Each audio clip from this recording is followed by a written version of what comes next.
Okay.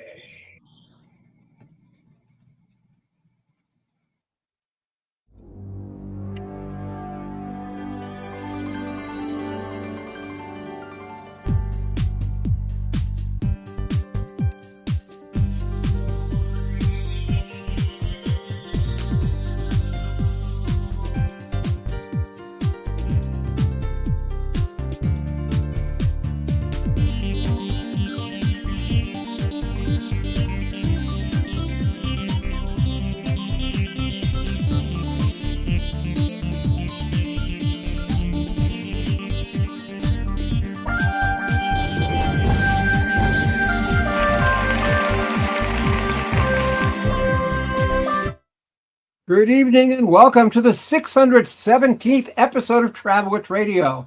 I'm Dan Schlossberg and we are in the 14th season of Travelwitch, the show that lets you enjoy the pleasures of travel from the comfort of your armchair. Every week at this time, we talk to people representing destinations, hotels, airlines, railroads, car rental companies, and others in the world of travel and hospitality, from authors and bloggers to broadcasters and publicists. If it's got anything to do with travel, it's got everything to do with Travelwitch.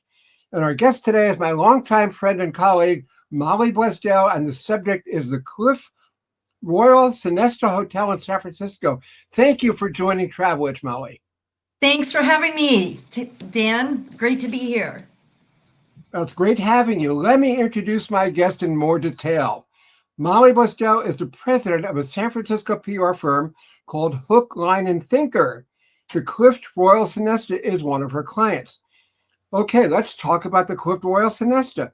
With so many sensational places to spend the holidays in San Francisco, why should visitors choose the Clift Royal Sonesta? Well, Dan, great question. And, I think you've said it best. And one of the greatest things about a good hotel is location, location, location. And the Clift Hotel is located just steps from Union Square, the cable cars, the theater district, all the great shopping that San Francisco has to offer. And it's easy to get to, it's easy to navigate. It's a beautiful historic property that was opened in 1915, but it has the allure of a more contemporary vibe inside. So it's a really sexy hotel located in one of the most vibrant parts of San Francisco. I believe the three most important things about a hotel, and I'm sure you agree, are location, location, location. And the Clift Royal Sonesta certainly qualifies. Please tell our viewers we hear Union Square is the best place for holiday shopping in the city. What will visitors find in Union Square? Well, at this time of year, we've got the beautiful Safeway Holiday Ice Rink at Union Square, and that just opened last week. It will be open through the season into January. So that's kind of the centerpiece at Union Square with the ice rink, and then all surrounding all of Union Square, and again, just steps from the Clift Hotel, are all the major retailers. You've got the big, department stores like Macy's and Neiman Marcus, but you also have all the designer stores, and you've got your tech giants and everything. So Union Square is definitely the place to be for holiday shopping and holiday revelry.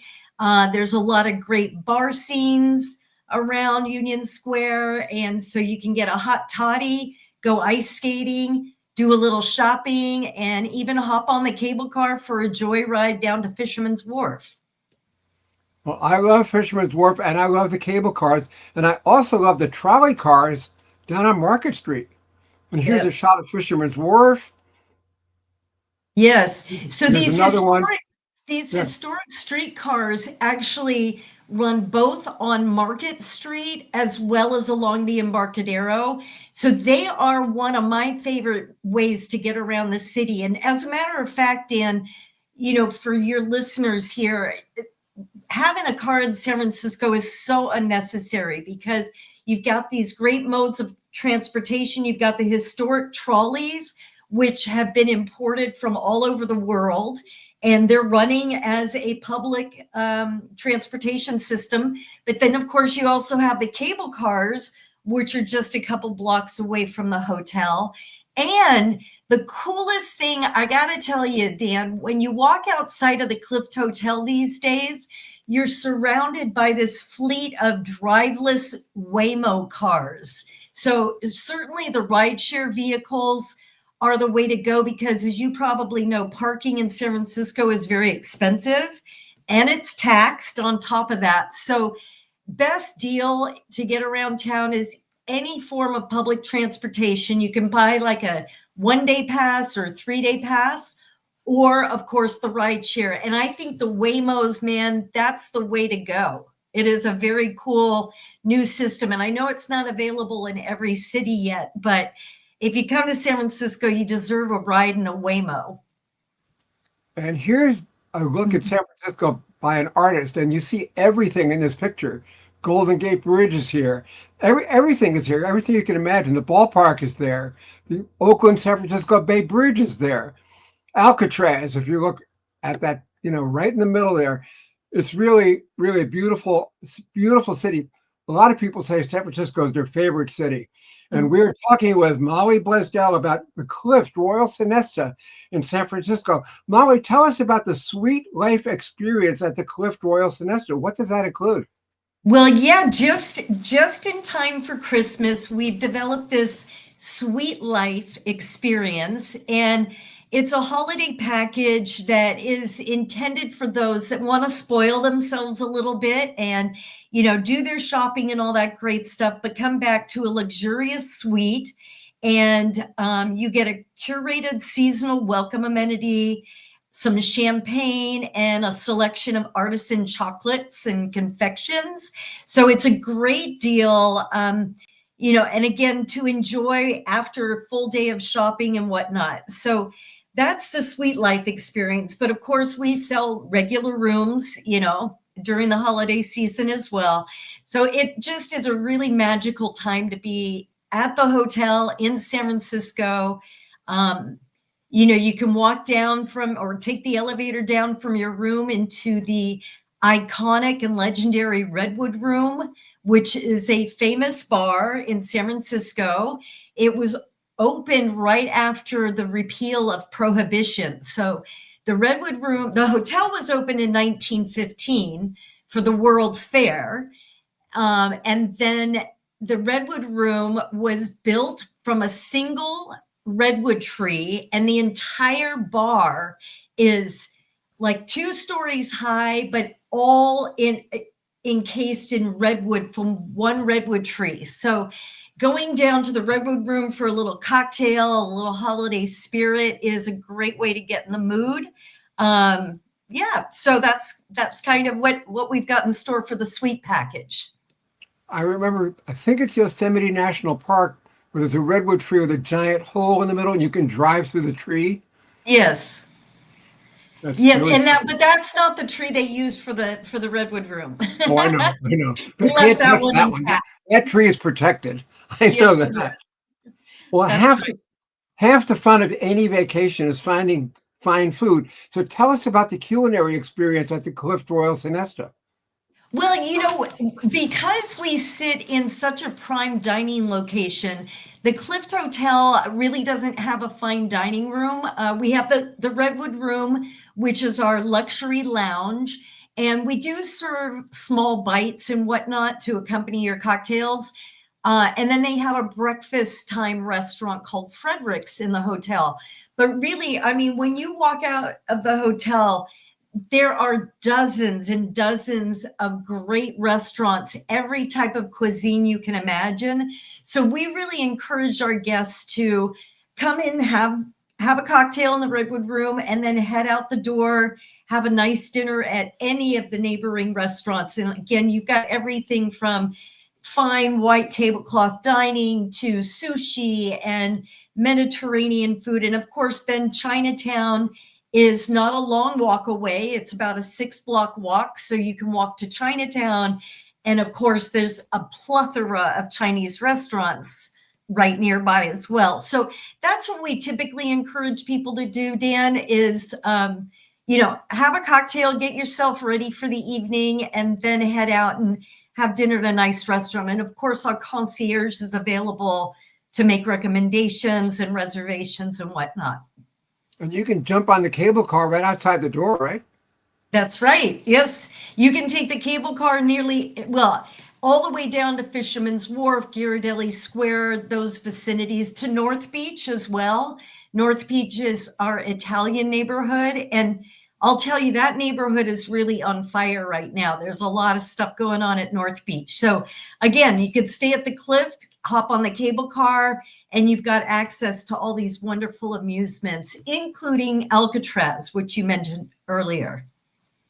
One of the things I loved best the last time I stayed in a Union Square hotel was hearing the clanging of the cable car at night. How close are the cable car lines? There are 3 different cable car lines, if I remember correctly. Yes. So there's 2 routes that the cable car, there's 2 routes basically. There's one that goes up and down the California Street, and that's more of a commuter cable car, if you will. So the Powell Street line is what's located 2 or 3 blocks from the hotel, and that will take you down towards Fisherman's Wharf, the Ferris wheel, Ghirardelli Square, Alcatraz, all those amusements. And again, that's the Powell Street line. And I guess if you push your ear against the window, you can hear the cable cars clanging. But that's a tough one to legitimize. Well, do visitors even need cars, or can tourists get around the city on cable cars, streetcars, the BART, and the ferries? My recommendation strongly is leave the car at home, man. So if you're flying into San Francisco, don't even rent a car. It's not worth your time. And that would be for anywhere that you're staying in the city, because the public transportation is so easy to use. And like I said earlier, you can buy 1-day passes, you can buy 3-day passes, which gives you unlimited rides on any of the public transportation. But then there's also, for those that want to splurge a little bit, I would go for that Waymo experience. There's nothing like getting in a vehicle that is driveless, right? You don't have to talk to anybody. You just get in this car and it self-drives you to wherever you've programmed it. I can't imagine, but I've got to try it.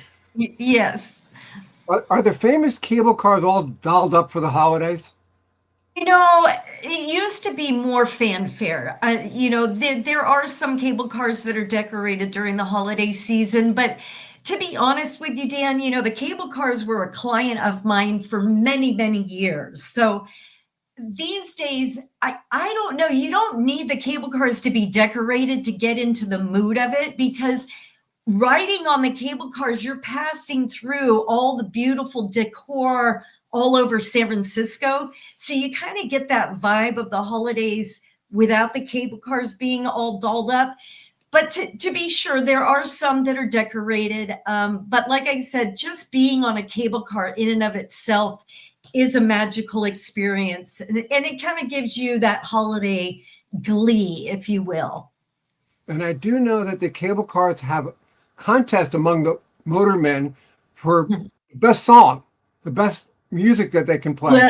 No, okay, again, I've got experience with that because I worked with the cable car people for so long.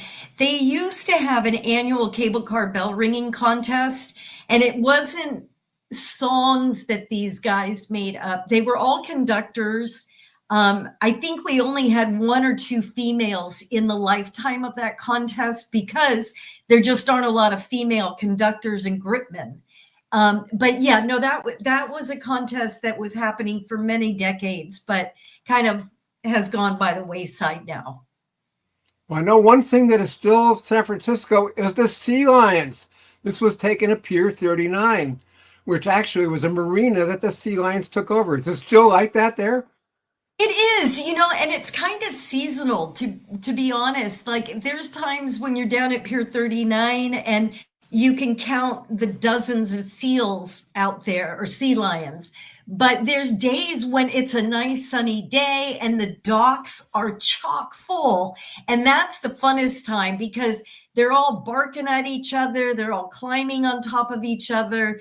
So it really goes in spurts, right? And it is a seasonal kind of thing. I don't know what the conditions are right now, but you can always spot some sea lions on the docks of Pier 39.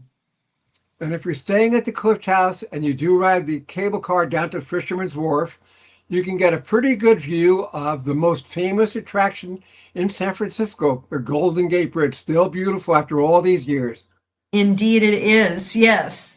Yeah. And, there's some really cool tours these days, Dan, where like there's a sidecar tour, where the guide is on the motorcycle and then you and your friend are in the sidecar. And those kinds of tours go over the Golden Gate Bridge, which are a great deal of fun. And most of those tours, they either pick you up at the Clift Hotel or they can pick you up at Union Square. Again, that's only 2 blocks away. So real convenient. And the best way, as far as I'm concerned, if you're not going to walk across the Golden Gate Bridge, doing one of these, open air vehicle tours is the way to go, because being on the bridge, the Golden Gate Bridge specifically, is just such an awe-inspiring experience, right? It's beautiful, but if you can do it in an open-air vehicle, that's my preference, because you feel the wind, you smell the salt air, and you get more of a feel for the Golden Gate that way. And Molly, San Francisco is known for its hills, but it's actually a compact city suitable for walking too. So how close to the cliff are things like Fisherman's Wharf, Alcatraz, the Golden Gate Bridge, and Coit Tower? Well, okay, to give you some little factoids, San Francisco is 7 by 7 miles. Okay, that's how big it is. So 49 square miles. And you can really, I'm a native San Franciscan, 3rd generation, and my grandfather went through the 1906 earthquake. And I'll tell you, us native San Franciscans walk everywhere. We walk, because yes, there's hills that get in the way, but you know what? You don't need to go to the gym if you take a walk in San Francisco. So all those different points of amusement you mentioned, if they're not directly walkable, you can walk to any of them, and I've done so before, but you kind of have to be a little fit. So you're going to want to hop on a cable car or streetcar for most people. And then again, just get off and stomp your feet on the ground, because that's the best way to see the city, to see its diversity, to get the flavor and the smells of this just beautifully diverse and eccentric city, So walking is definitely the way to go. And since you mentioned the earthquake, there's a before and after picture of San Francisco. What a difference. Yes. Yes. And I don't know how much you know about the earthquake and fire, but the 1906 earthquake, the major damage was actually done by the fire that followed the earthquake. And Yes. So a lot of this destruction that you pulled up in that photograph, that's fire damage, not earthquake damage. So there's a lot of misperceptions around that earthquake. And I got to tell you, this morning at about 4 hours ago, we had a nice little 3-pointer shake the Bay Area. So I got to say, I know a lot of people are scared of earthquakes, just as I'm scared of hurricanes, but earthquakes, if you think about it, those kind of 1906 situations don't happen anymore.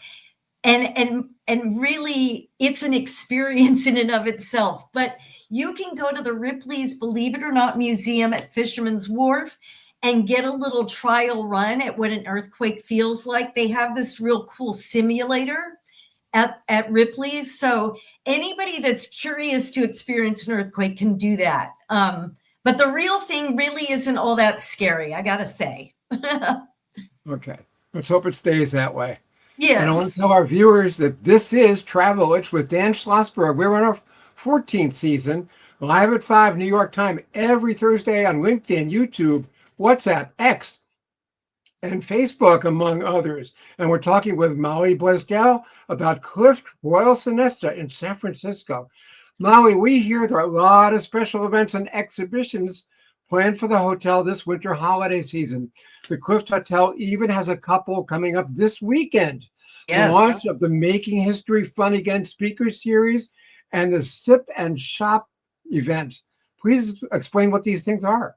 Yeah, absolutely. Well, we at the Clift Hotel are trying to make history fun again. So, with the roots of this hotel and its iconic Redwood Room, we've hosted so many celebrities and politicians over the years, but we're getting a sense from kind of the young adults in the Bay Area that history is really important to them. And so we've got our old timers, we've got our characters, and we decided to launch a historical speaker series at the Clift Hotel.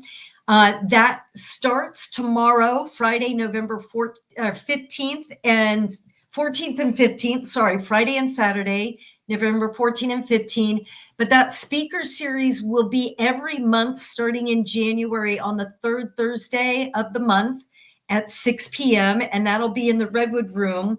The one that we're launching tomorrow on November 14th, we've got the last living ex-convict from Alcatraz, Bill Baker, is joining us. He's got a book out and he's going to be talking to a big crowd of people.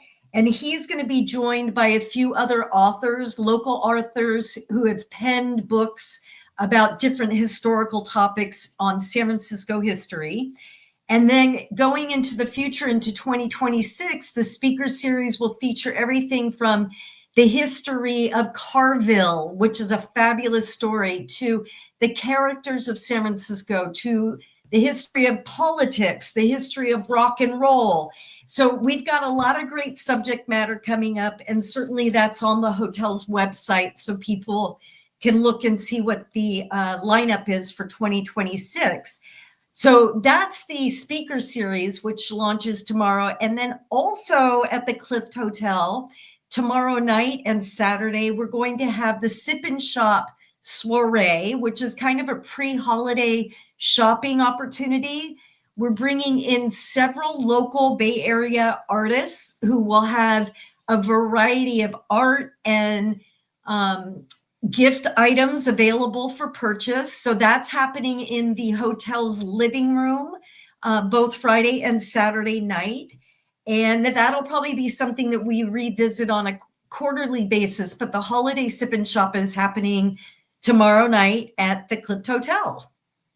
And Molly, next month, visitors can hear the San Francisco Symphony play Handel's Messiah, the San Francisco Ballet perform the Nutcracker, and local vendors hawk their wares at the holiday market at the Institute of Contemporary Art. So there's a lot going on in San Francisco during the holiday season for sure. Yes, there is, and I will say, Dan, one of the things I love the best about holiday shopping in San Francisco specifically is there's a lot of opportunities like this Renegade Craft Fair or the Local Makers Holiday Market. Both of those events are really focused on local artisans and organic gifts, and things are affordable. There's a lot of opportunity for unique gift giving ideas. So I really encourage people when they're staying at the Clift Hotel to check out some of these craft and art and gift shows, because again, San Francisco is full of such talented artists that you're going to get a lot of one-of-a-kind ideas and gift items. And I've got to ask you, what is the Bill Graham menorah lighting to mark the start of Hanukkah? Is that the same Billy Graham who was a televangelist? No, people do get that mixed up. So no, Bill Graham, I think maybe mostly in the Bay Area, know Bill Graham as the legendary concert promoter. So he was a huge name in the Bay Area because, he brought all the big acts, all the Rolling Stones, all the, Prince, Michael Jacksons of the world. So he is more of a concert promoter. Okay. And what is the Renegade Craft Fair and Winter Fair? It sounds like something illicit. Well, sure. Yeah. As I was mentioning just a few minutes earlier, there's a lot of independent artisans and designers that are going to be showcasing at the Renegade Craft Fair.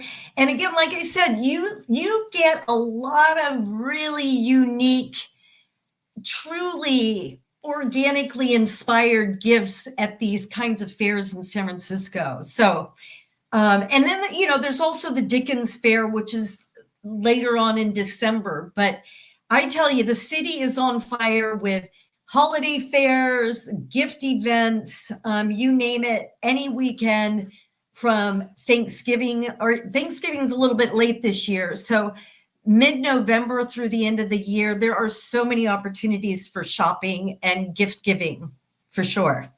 And we've mentioned history. Look at these pastel homes with the skyline in the background. Gorgeous picture. Yep, Victorian Row. That's known as Victorian Row on Alamo Square. That is great. Great shot. Okay. As a fan of Fisherman's Wharf, but somebody who's never been there in the winter, does the area do things differently for the holidays? I mean, more so Pier 39. So just to give people a frame of reference, if you're headed down to that side of the city of San Francisco to go see the Golden Gate Bridge, Fisherman's Wharf, Pier 39, Ghirardelli Square, they all kind of merge together.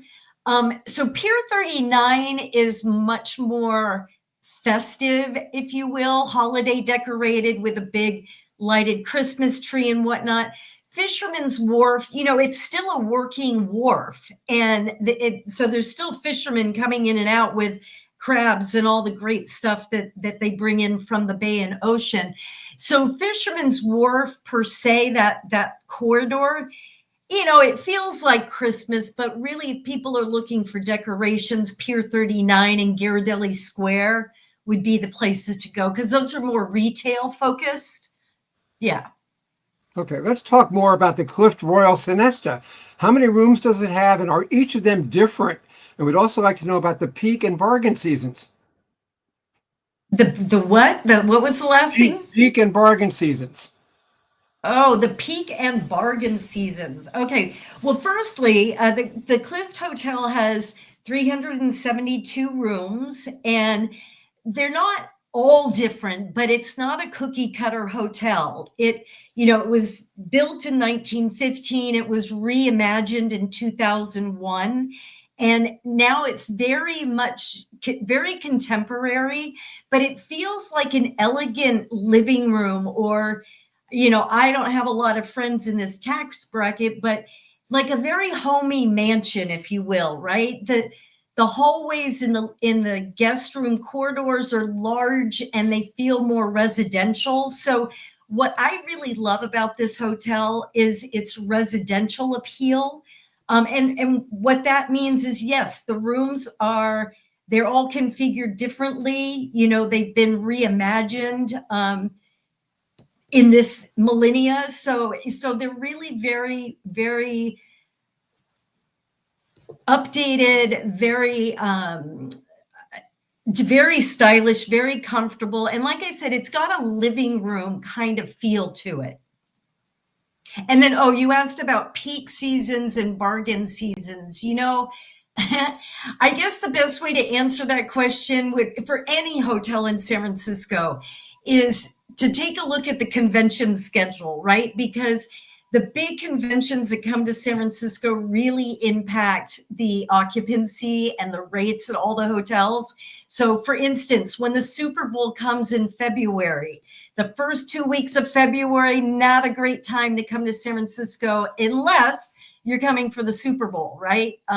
Because prices will be escalated at every property and you're going to have full occupancies and whatnot. So I think it's wise for travelers to get a sense of when the city is busy, and then avoid those periods unless they're here for a convention or whatnot. So I can't give you specific weeks or dates, right, as to when the peak seasons are. I mean, sometimes your weekdays are the better rates. Sometimes it's the weekends. It's all dependent on the time of year. But I will say that this November, December is a great time to get some good hotel rates. The Clift Hotel has their special suite package, but it's generally a lower occupancy season throughout San Francisco because of the holidays. There aren't as many conventions coming through town. So really, this is the time of year to come enjoy San Francisco for sure. So you would say it has your seal of approval. I'd say, yes, I'd say so. Hey, Seal. Okay. Is there anything I haven't asked you that you'd like to add? Really, I think, the best way to see San Francisco is, first of all, book your accommodations at the Clift Royal Sonesta Hotel, and be free to reach out to the hotel's concierge in advance to get some ideas about what's new. What do I have to see now? Like, give them the time period that you're traveling, and ask about all the different concerts that are going on, the theater productions, the symphony, SF Jazz, the museums. There's also free days at the museums. So the concierge at the Clift Hotel can certainly assist travelers. And I really recommend you do that 2 to 4 weeks prior to coming to the city, just to really get a local person's perspective on the best things to do in San Francisco. And you mentioned that it's tough to park in San Francisco, especially on Lombard Street. No, you can't even park there. Only residents can park on Lombard. You can barely drive. The crookedest street in the world, right? Yeah. Crookedest street in the world. Well, and I want to tell you, you know what, if you want a little piece of trivia, Dan, there's another street in San Francisco that's actually steeper and more crooked, but it's Wow. just not very attractive. It's not picturesque. Oh, okay. So that's why Lombard Street's special. You've got the views, you've got the beautifully brick-lined pathway. So, yeah. That's for sure. Okay, our guest today on Travel Itch has been my friend, publicist Molly Blaisdell of the Clift Royal Sonesta. Great place to stay. Molly, thank you for joining Travel Itch. Thank you so much, Dan. You have a beautiful day and a happy holiday season. Right. Same to you. Thank you. And now that it's officially the baseball offseason, why not extend the excitement of 2025 with my latest book, The New Baseball Bible, Notes, Nuggets, Lists, and Legends from a National Pastime, both a bathroom book and a coffee table book. It's an unorthodox illustrated history that is really everything you want to know about baseball, but we're afraid to ask. That's The New Baseball Bible, a great holiday gift. And buy one for yourself, too. Find it on Amazon.com. And that's it for this edition of Travel Itch Radio. This is your host and writer, Dan Schlossberg, along with our guest, Molly Blaisdell, thanking you for your time this week. Until next week. Next week, we'll stay in San Francisco and talk about another great property, the Presidio. Until then, good night and stay safe.